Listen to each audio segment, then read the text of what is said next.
You're bold, and you're trying. Right or wrong, you tried something today. You tried something to help. Thank you. I love you.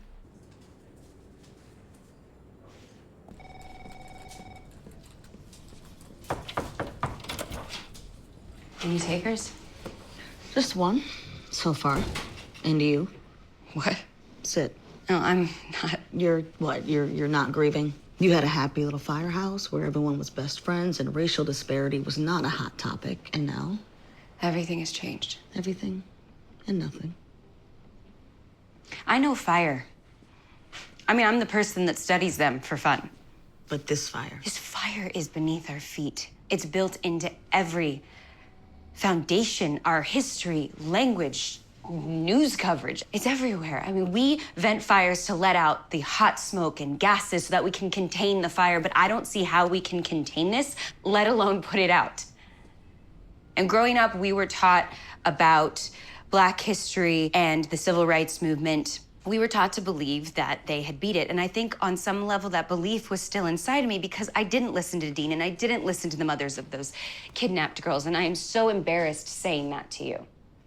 Well, you were taught that in school and probably also at home.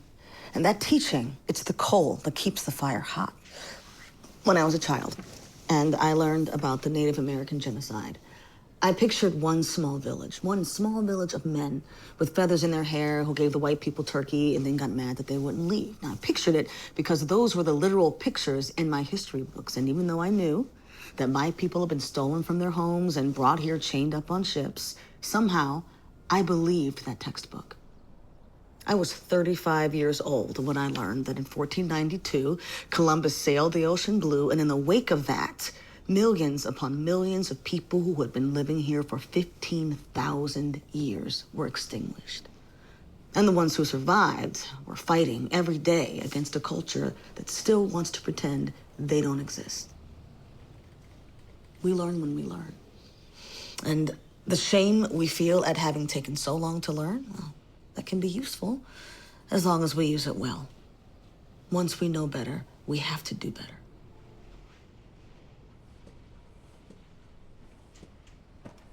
When I was 13, I ran cross country and track. And during the off season, my dad would train a group of us girls who ran both. And he would push us too hard. And when I didn't hit a drill the way he wanted me to, he'd make me do it over and over and over until I would collapse on the ground. And my dad would leave me there. And one by one, my team members would lie down next to me, face to the concrete, eyes on me, silent, giving me space, but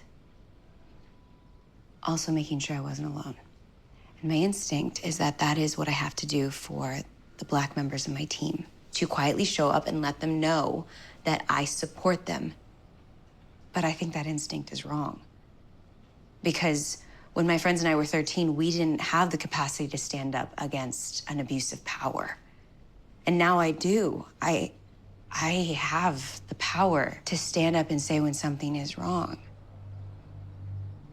I mean, I have the power to call out injustices when I see them. I have the power to make sure that everyone can breathe.